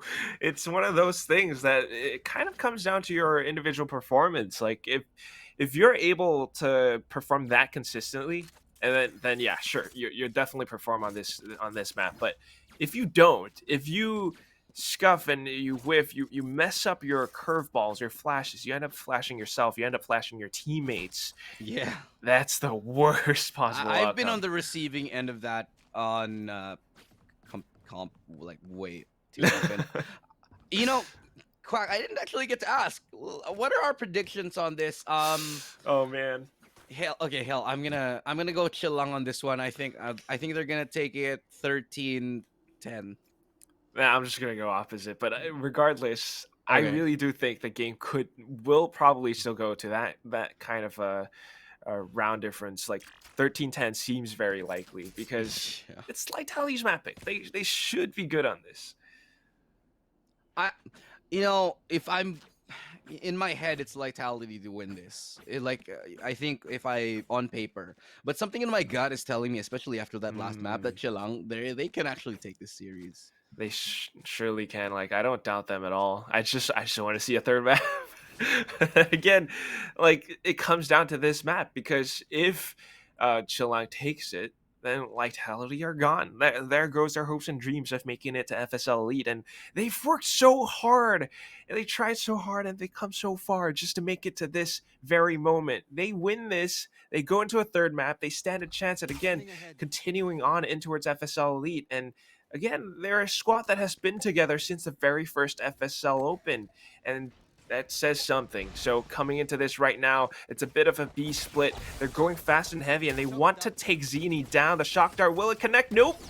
She actually manages to get away, but BL is right on her heels, and they're looking to take them down in towards Boathouse. Makasi has something to say about this, though. The frenzy sprays come in, but it won't connect onto the second person. Iloma BL Areno, they take control over the site. So how does this retake play out now? Am I seeing this right? You got a flank on a flank. You got a flank on a flank. Dumpling is coming in from the defender spawn. Lexi as well as the random player that coming in from Speedway, but I don't know if that's going to be able to work out for them. 3 players on the site itself. She went in alone. Meitsu will be able to get the first headshot, but then Lucille just takes it away from her. So Lightality now, starting out with the pistol win. Do you think that's indicative of anything, Elu?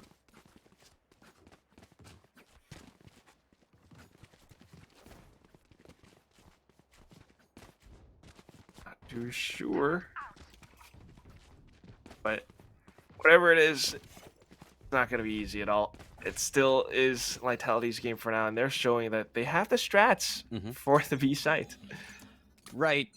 That was a great pistol round right there. Lightality, Estelle, they need that momentum, especially after being denied so heavily that momentum in that that they wanted to get in the previous game, the previous half, actually here. But yet again, towards A they will go.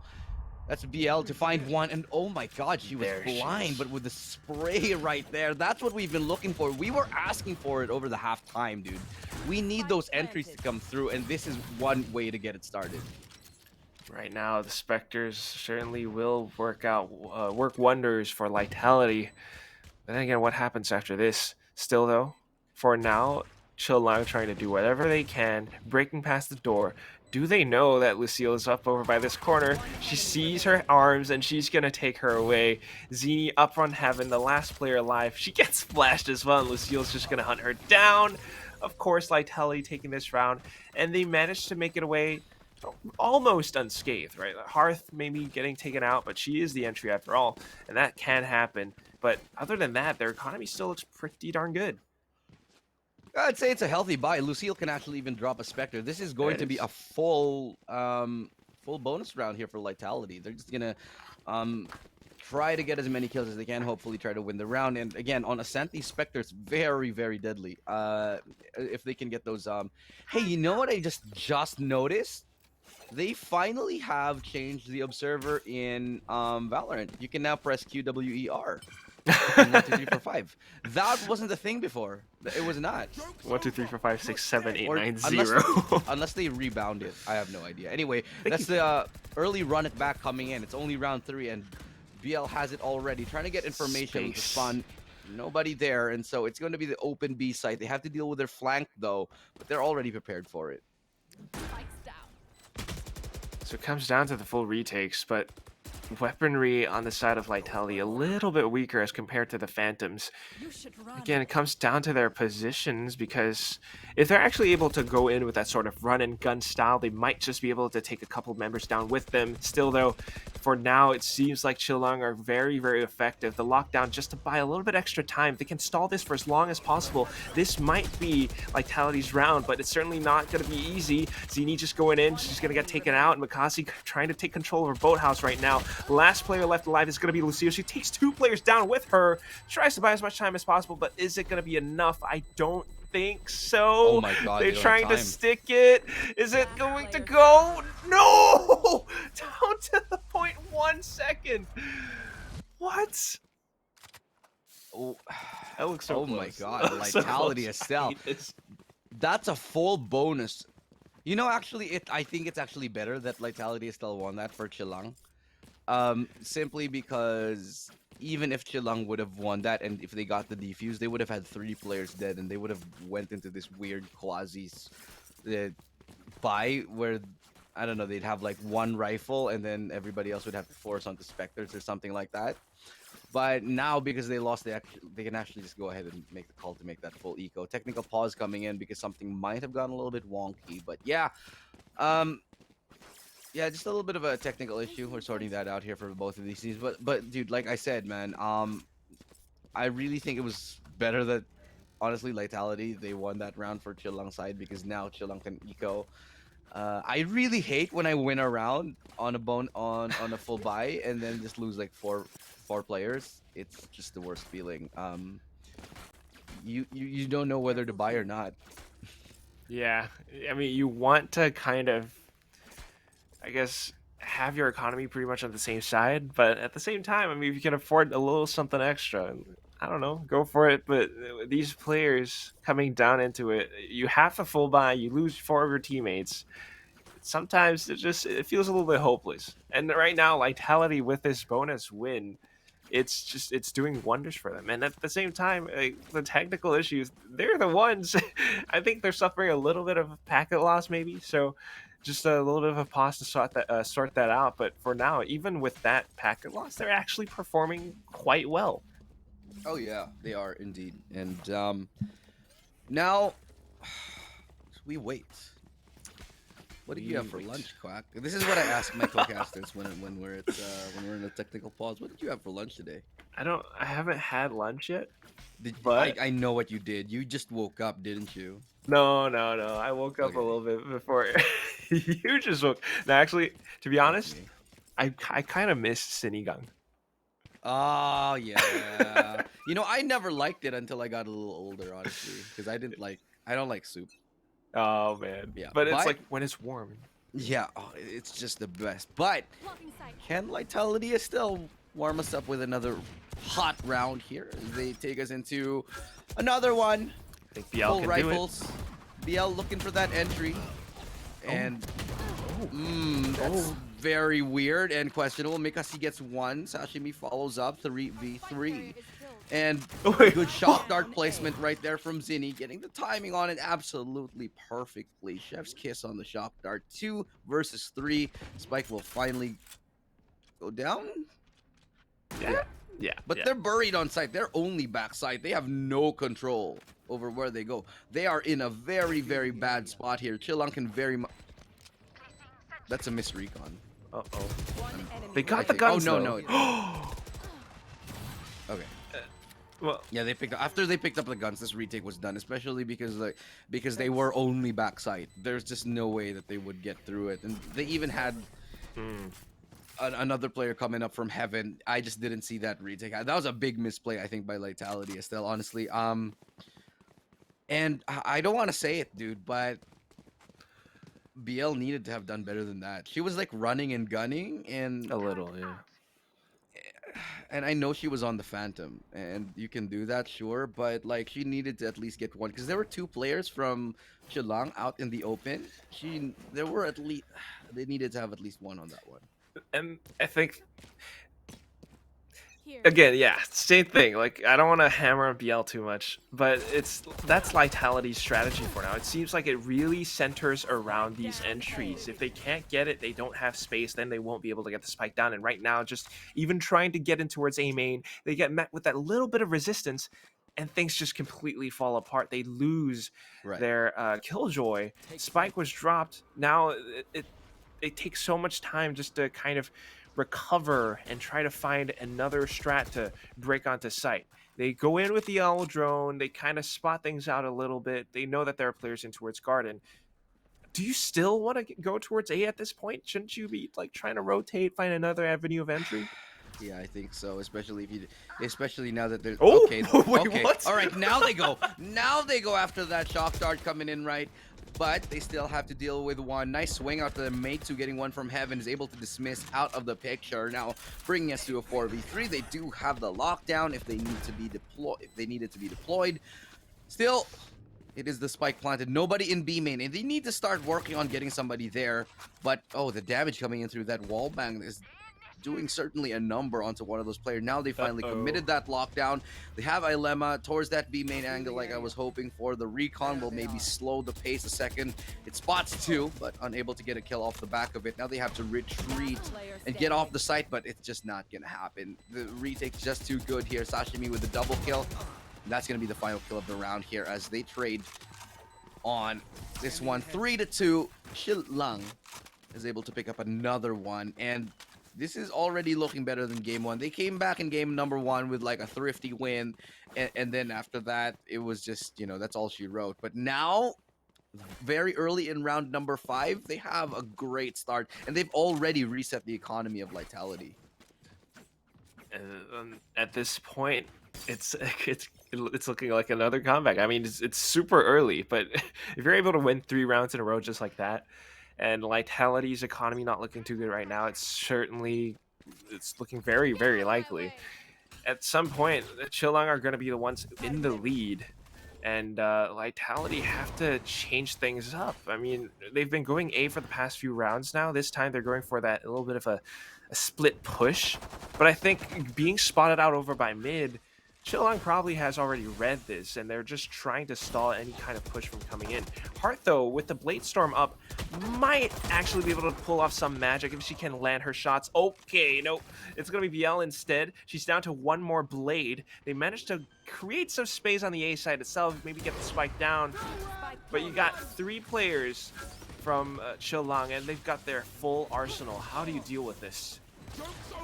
Entering with an op, not the easiest of things here. Sashimi will get the run back, but they have one player creeping in closer here. Ilema's managed to sneak through. That's the double swing.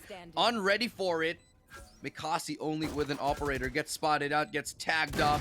Mikasi can't find the shot. It's hard to take it in a thrifty victory. They're exchanging thrifties at this point.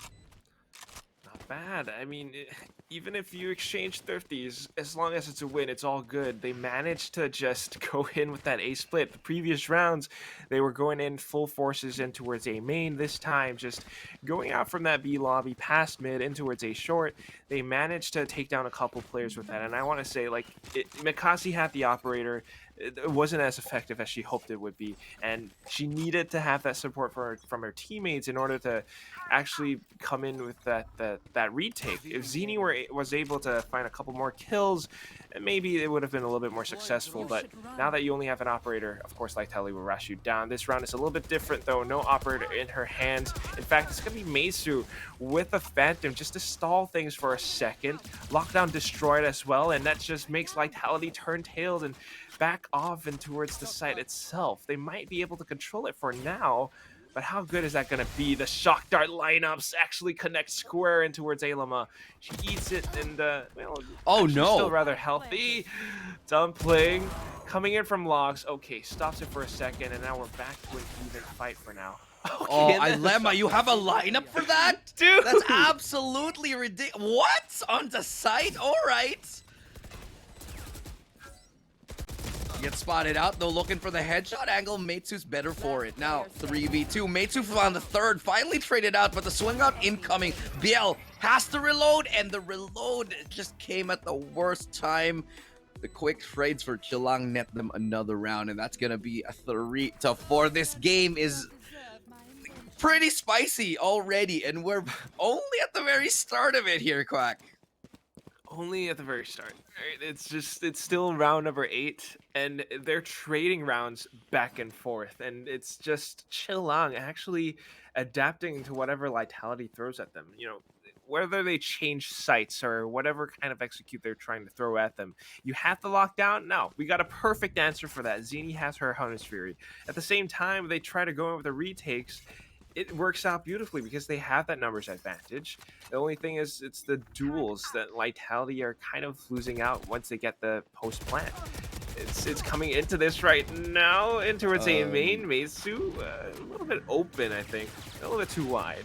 That's fine a position, but like they were banking on getting one kill and a dismiss. That's what they were hoping for, but the spray down just didn't land from Meisu right there. Okay. Zini getting one, traded out by Dumpling. Like Sandria is good for another 3v2 as blow for blow. That's exactly what we're seeing here onto the sites. They're just getting those trades immediately, and with low HP on both of the players from Lightality, it's looking quite possible for this retake to happen. They have committed one player all the way towards the back here.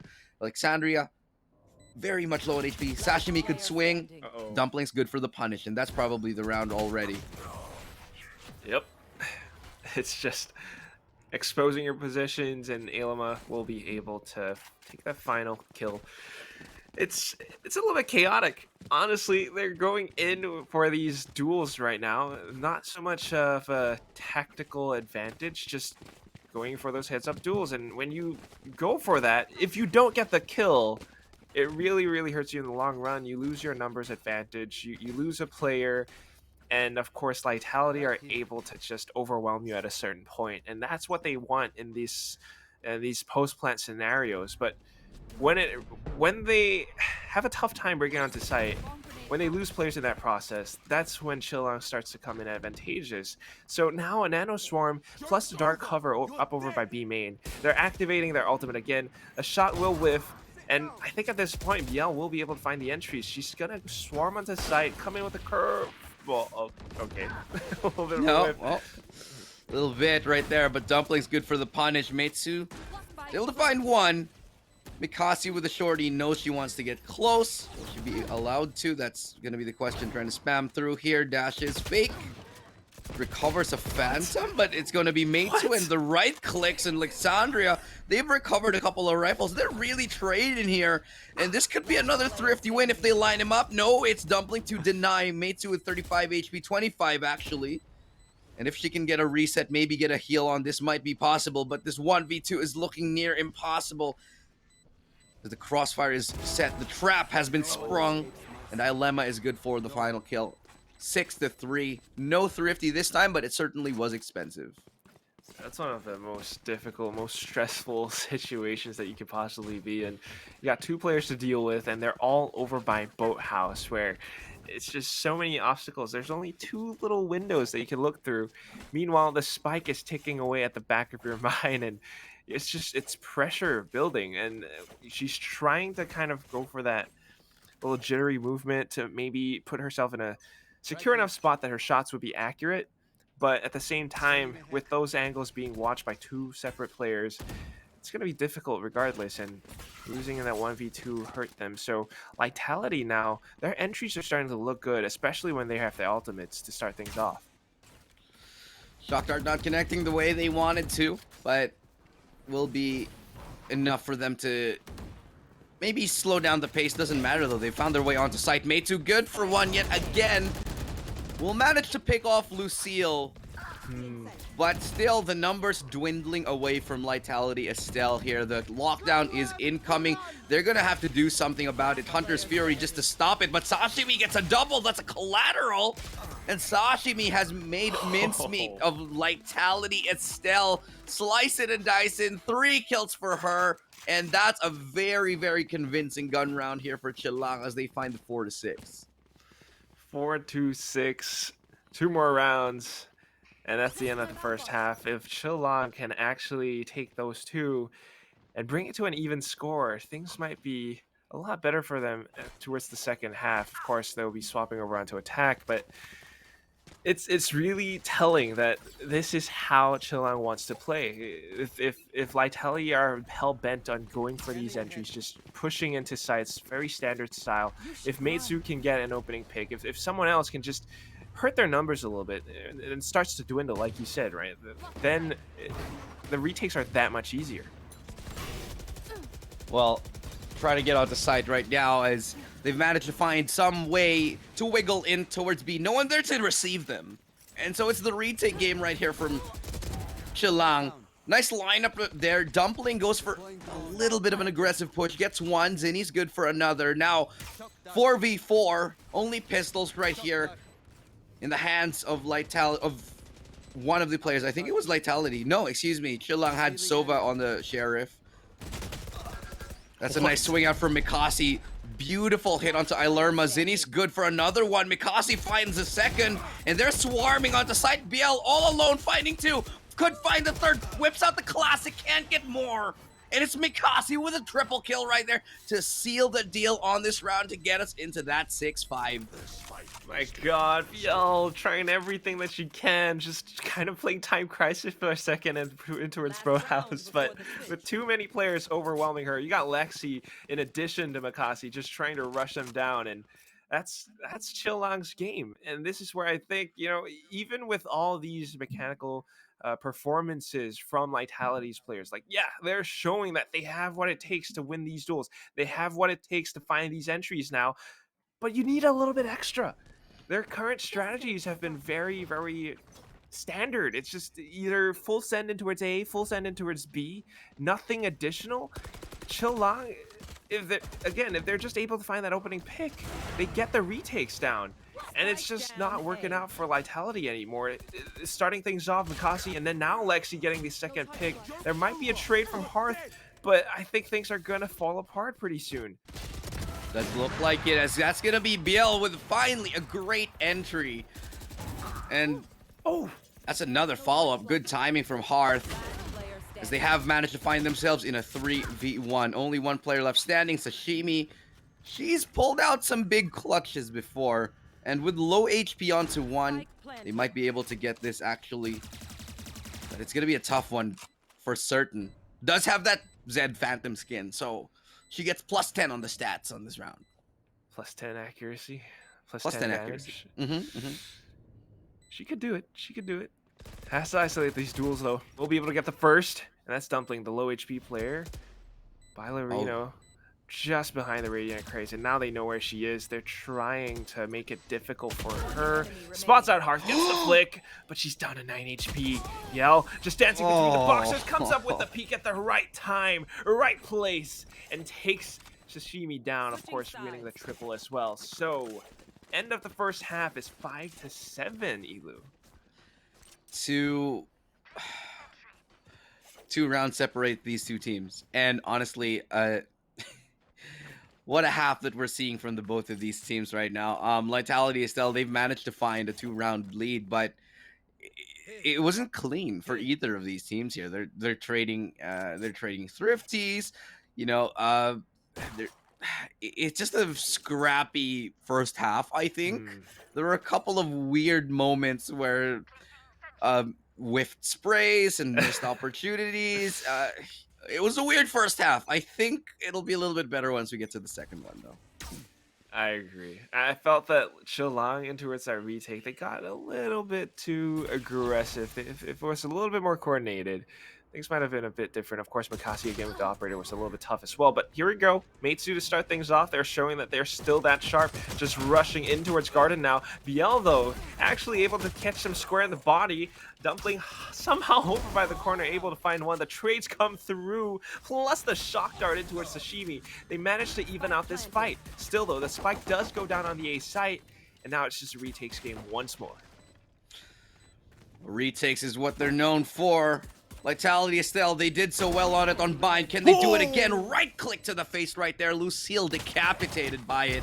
Alexandria will be able to seal the deal in the round. 5 HP, and that's all she needs. Now, 6-7. This is looking like it's going to be a tie. Chilang here. We're going to see a 7-7 quack unless another thrifty somehow manages to manifest in this round. Can it manifest? I don't know. Hearth on with a shorty. Very interesting stuff already. Ballerino, of course, still on the frenzy, which would work wonders.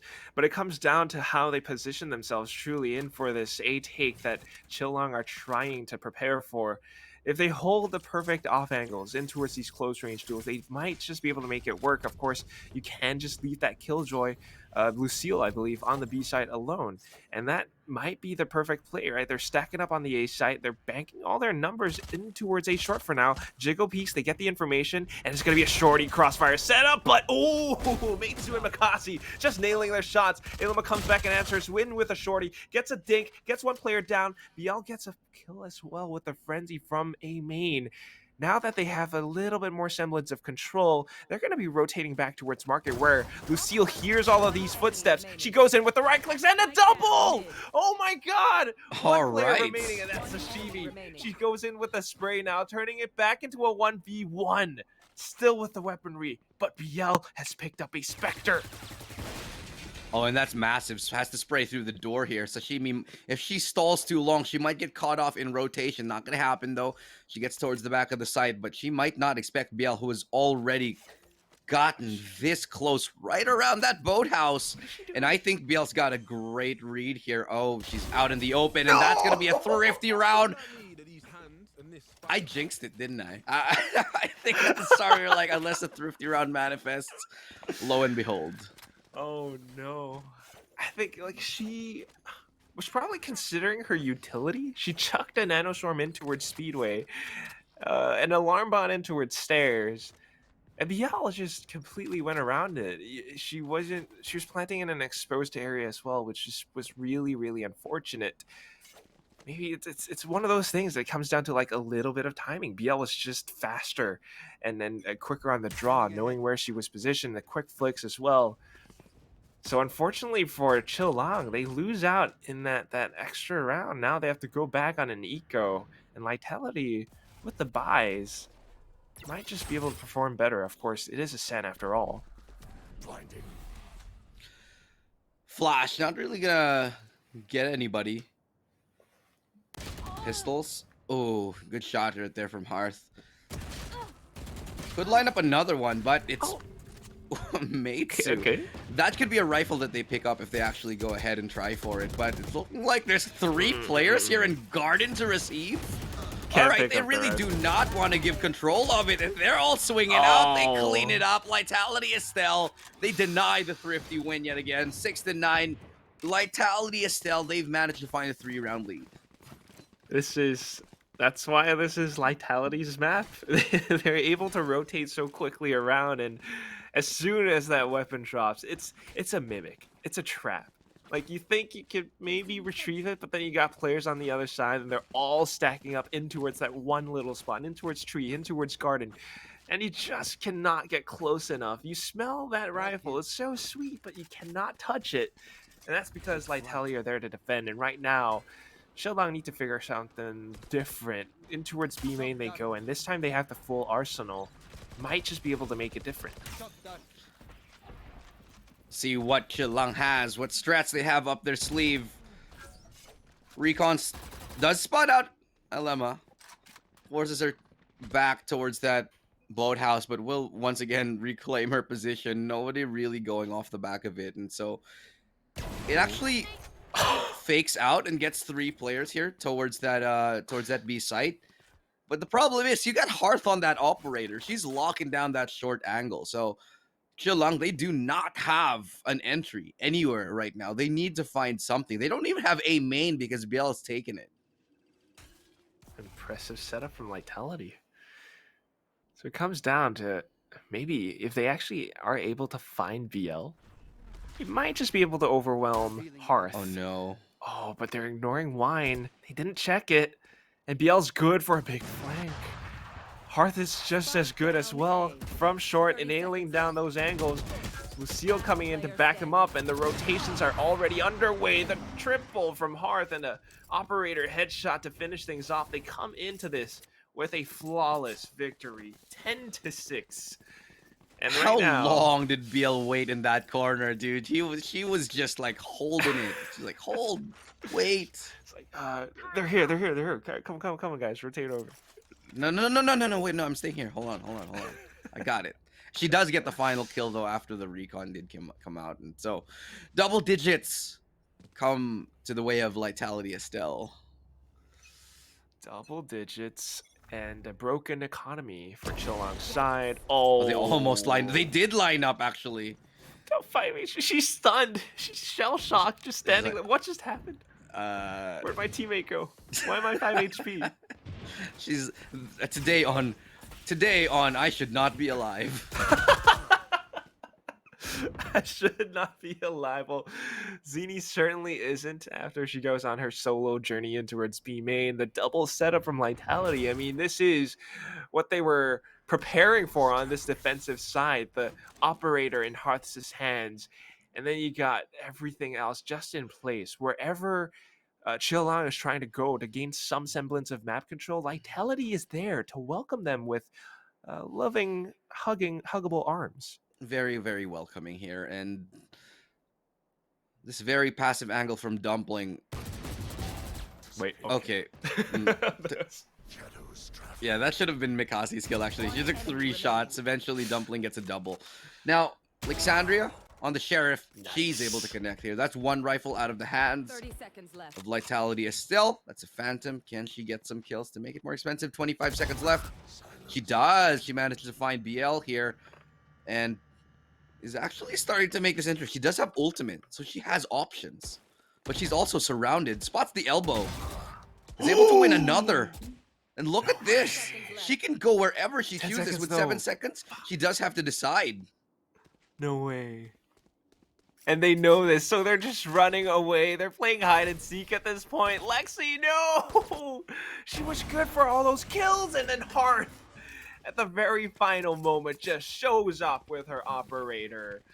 11-6 now, and Lightality are just looking very, very solid on the defensive side. Every single part of the map is being controlled, if not by a duo, then by some player, maybe the operator in Hearth's hands. And right now, I think it's time for Chillang to go in with the full execute. Yeah, they got to go for it. I mean, Full send it. Go. full send. Just hit that site. Just hit that. Just hit it. See Chillang. that green button? Slam it. Slam it. They do have lockdown, and that recon bolt is actually enough to force a player back here. Did that recon? That was a recon, right? Not an Eldrone. That landed. Yeah, I think that was not 100% sure. I didn't really see the mini map on that one, but still. What utility is available? They're just going for a B split, and look at how much they've given. They've given everything here. There's only Ilema on site, and she gets absolutely clotheslined right there by Mikasi. Lucille, all right, off angle, manages to find Sashimi. 4v4. Now with the numbers advantage. Oh, plus to run it back. This retake is looking very, very likely. They're going in. They get denied, but then the lockdown comes in. Meitsu has to be good for a kill, but unfortunately she isn't. It all leaves Lexi alone on the side itself. She can from the shadows out of it, but then she would have to run all the way back in, and by that time, they're just going to stick it already. Oh, she goes in for the cancel. Okay. Manages to get the double. That was big brain, but unfortunately, just way too many players to look out for. And that puts Lightality at match point. Yeah, that was a great ultimate right there. I mean, she's going for the cancel, and she gets a double off of it. I'm surprised they weren't waiting for it. Wow. This must have been heard, actually. Like, Hearth should have heard this, but she was looking the wrong way. I can't get that. That's actually really, really smart. I never thought that was possible. I mean, you see it sometimes, but it doesn't really work very often. Get out of my way. Skillful. But and still cool nonetheless. She gets 2 kills, and that was pretty nice. But you need more than kills. You need rounds right now if you're Chillang. 6 rounds just to go into overtime. Yeah. That is a tall mountain to climb. Prediction off today, but that's fine. I think this has to be the round here, Lightality Estelle. There's not really a lot in the tank for Chillang here. And again, this is Lightality's map. They're very comfortable on it, and it has to be a miracle if they want to come back into this one. Spike does go down. That's a great kill from Alexandria, and the Odin is just doing work. Does a lot of damage on top of that kill right now. Has to reload. It's going to take a hot minute. But the recon to come out on top of it signals the start of it, and that's going to be it. Lightality, Estelle, they're going to take this one. Only one player left standing. Zinni, she's able to get one, sure, but the time is ticking away. She gets fully flashed, but the spike will be diffused. And that's going to be Lightality, Estelle, 6-12 victory up against Chillang. We're going to map number 3, Quack. Biel fully redeeming herself on this map, just showing how capable she can be on a map where she's a little bit more familiar, a little bit more comfortable. Look at that, 4 first bloods, 332 average combat score, 23, 12, 388. I think, Quack, one of the things at the very start of the game said one of the biggest win conditions for Lightality is that the duelists have to pop off. And Biel absolutely stepping up. And especially on the defensive side too, like, I mean, on the attack, yeah, she was able to get entries, and a lot of those rounds where they managed to break onto sides was sometimes off of her run it back ultimate, actually. But now that they've swept over onto defense, she's so instrumental in those retakes, and not to mention Hearth. Once she has that operator, just able to lock down angles, it does so much for Lightality's map control that Chillang have a tough time trying to find an entry, and even when they do so, there are these potential retakes coming in, and it's just really the duelists redeeming themselves on this map. So, you know, even if our predictions are like a little bit off today, I'm happy because these teams, these girls, they're really stepping up to the plate now. Yeah, like I said, man, I'm just happy to be seeing good Valorant, and